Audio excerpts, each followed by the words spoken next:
Good morning, students. Today we are going to study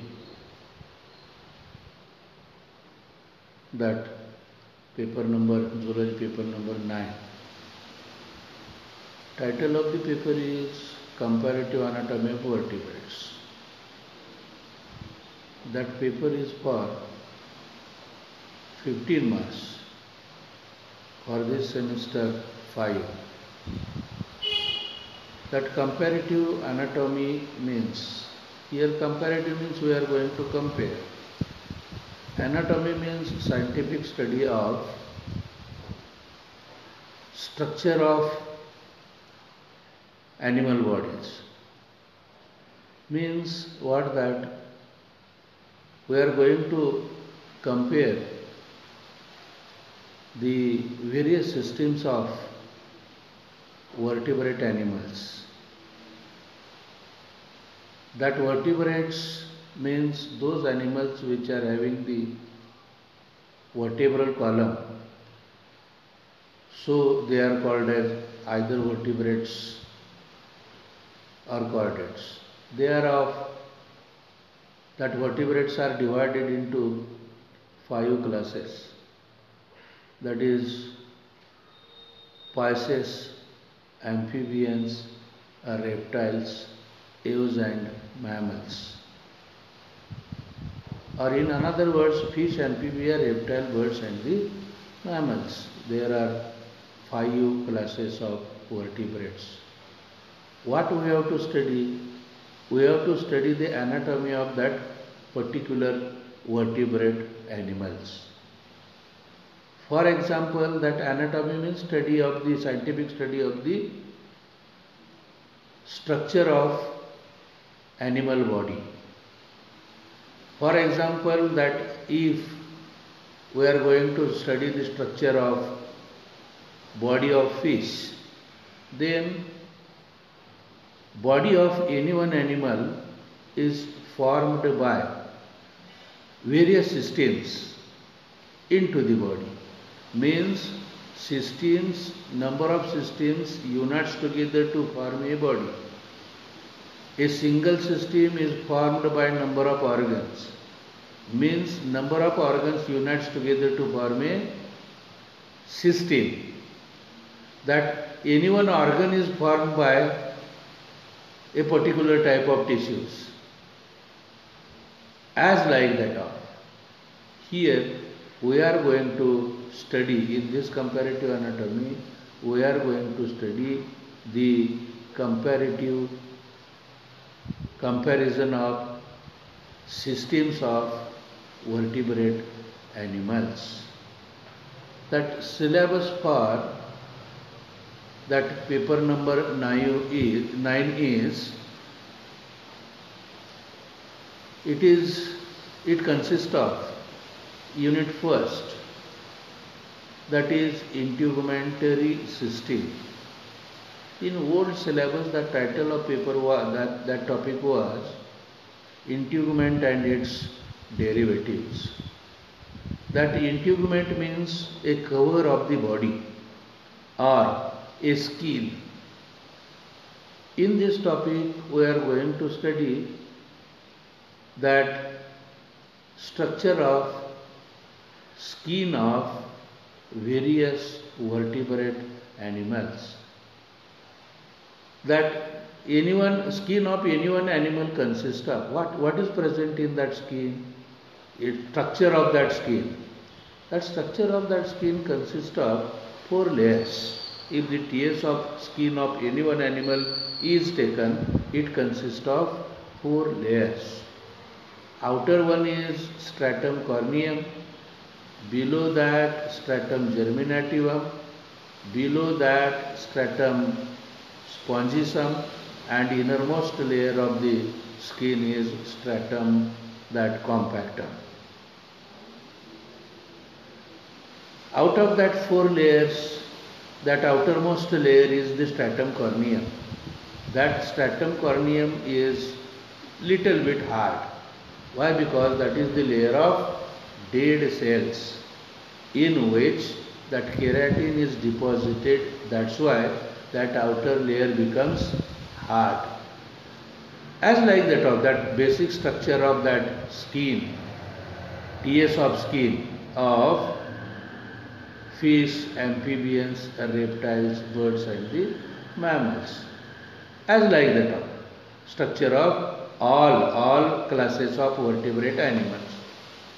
Means for the class Pisces, we are going to take the example of skeleton. Then for amphibians, we are going to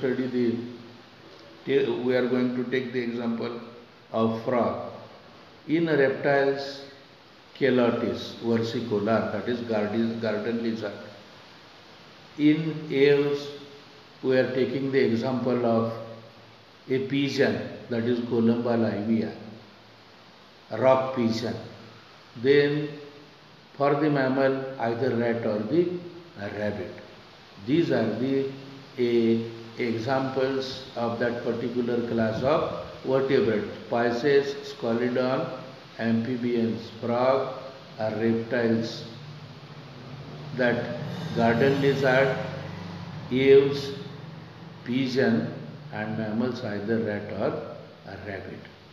In this integumentary system, first of all we are going to study the generalized structure of integument. Means discussed just now that generalized, that structure of integument means structure of skin. It is basically formed by the four layers, that is stratum corneum, stratum germinativum, stratum spongicum and stratum compactum. In detail, afterwards when we are going to start our next, that first lecture or this topic, we are going to study in detail. Then functions of integument, that various functions of integument means how it protects our body from external environmental factors. Like that of that there are near about 8 to 10 functions of that integument, which we are going to study in detail afterwards. Then soft and hard epidermal derivatives. There are two types of derivatives which arises from skin. Some are soft, some are hard. Those which are soft, they are called as soft derivatives of the skin, and those which are hard, they are called as hard epidermal derivatives. Why they are called as derivatives? Because they are formed from the skin. So they are the derivatives of the integument or the skin. Soft derivatives are epidermal. That skin, if the TS of skin is taken, it shows basically two layers. Outer one is called as epidermis and inner one is called as dermis. So some derivatives arises from epidermis, they are called as epidermal derivatives, and those derivatives which arises from the dermis, they are called as dermal derivatives. Here in this topic, for your study, there are only soft and hard epidermal derivatives, not dermal derivatives. So in that point number 3, we are going to study soft and hard epidermal derivatives. For example, that soft epidermal derivatives are various glands which are present into the skin, particularly in our body. For example, in our body, that skin contains various types of glands. That is, maybe the sweat gland, which secretes the sweat, water secretion, which maintains the body temperature and little bit removes the nitrogenous waste material from the body. That sweat glands are present. They are originated from the epidermis of the skin, so they are called as epidermal derivatives. Next soft derivative is the oil gland into the human beings, mammals particularly into the human beings. That oil glands are called as sebaceous glands. which secretes the sebum oil, a oil which is secreted by the sebaceous gland, that one is called as a sebum. So the name to that gland is given as sebaceous gland. Soft epidermal derivatives means sweat gland, sebaceous glands, tear glands into the eyes, then a various types. They are a musk gland into the musk deer, like that. They are soft. They are not supported by any hard material. They not contain any hard material which is only formed by the muscle. So they are called as soft epidermal derivatives. Hard epidermal derivatives, they are various types into the mammals, into the birds, into the reptiles, and into the fishes. For example, over the body of fish, a various types of scales are present. They are, and on the body of that reptiles, that scales are present. No any hard epidermal derivative is present over the body of amphibians. In that, no any exoskeleton over the body. Means hard epidermal derivatives are nothing but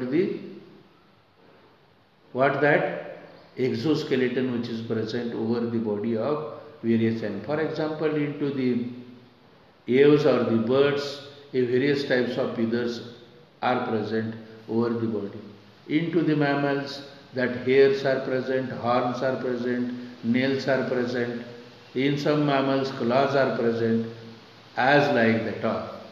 All that includes the hard epidermal derivatives. Such that integumentary system.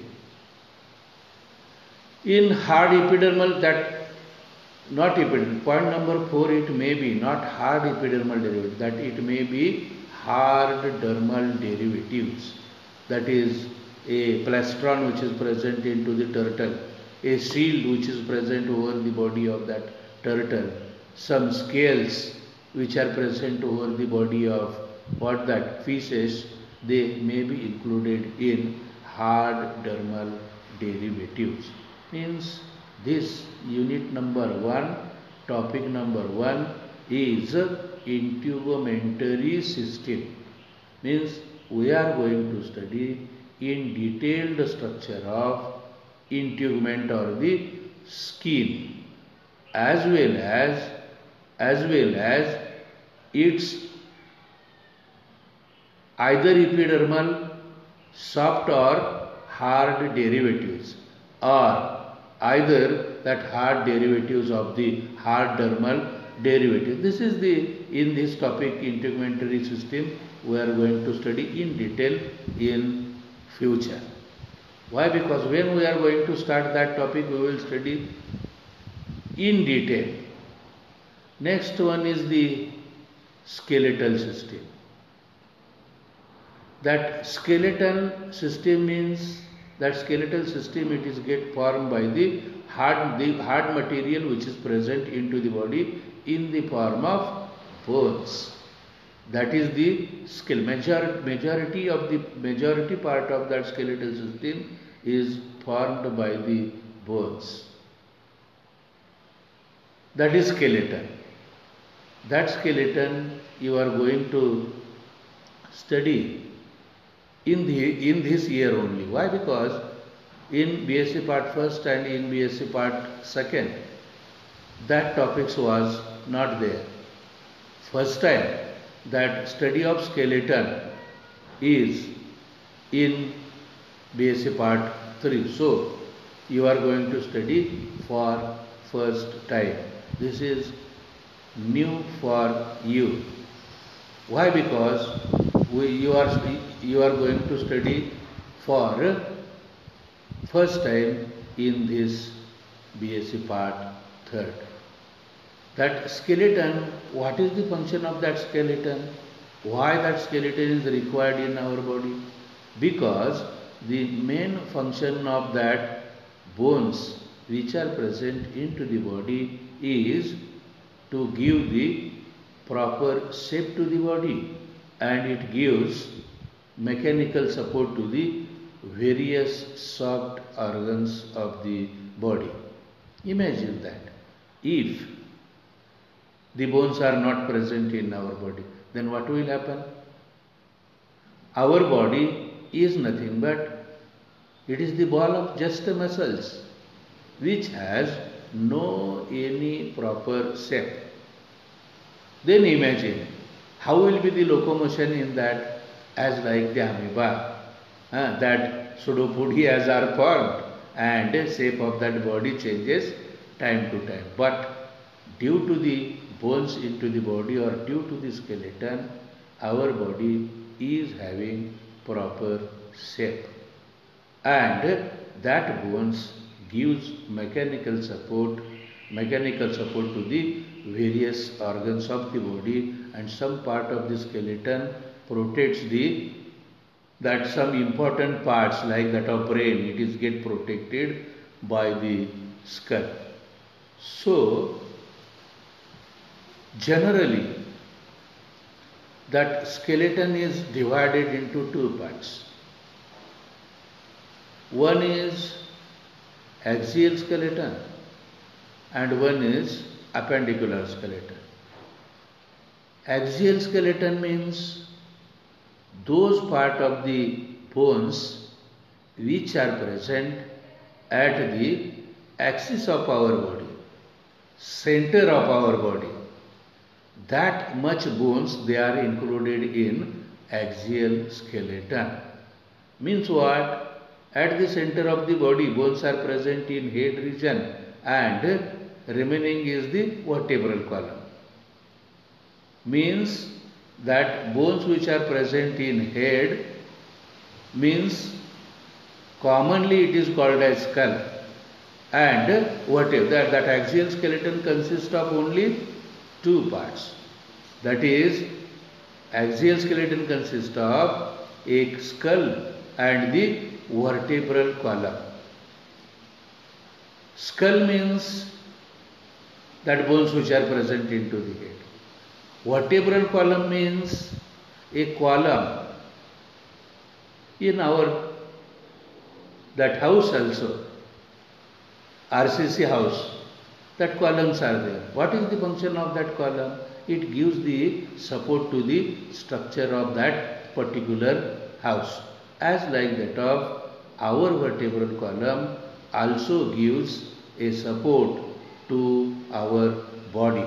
That column which is here, that cement column, that is column which is formed by the cement RCC material. Here our column is formed by the small pieces of bones unites together to form a column. That single piece is called as vertebra or vertebrae. Many vertebrae unites together to form a column, so it is called as vertebral column, which gives the mechanical support to the body. Such one, that is the axial skeleton. But for your syllabus, that comparative study of skull is not there. Means the bones which are present into the head, they are not there. Only we are going to study the vertebral column of fish, vertebral column of amphibians, vertebral column of reptiles, birds and the mammals. We are going to study basically, and we are going to compare the vertebral column of fish with amphibians, with reptiles, ales and the mammals. Such a comparative study is called as a comparative anatomy of vertebrate animals. One system of that vertebrate animal is compared with that is another classes of that vertebrate. So it is called as comparative anatomy, means vertebral column. Then appendicular skeleton, axial skeleton and then appendicular skeleton. The bones which are present, appendicular skeleton means what? The bones which are present in appendages. What appendages? That forelimbs and the hind limbs, or in human beings that hands and the legs. Hands are attached with vertebral column with the help of a connection.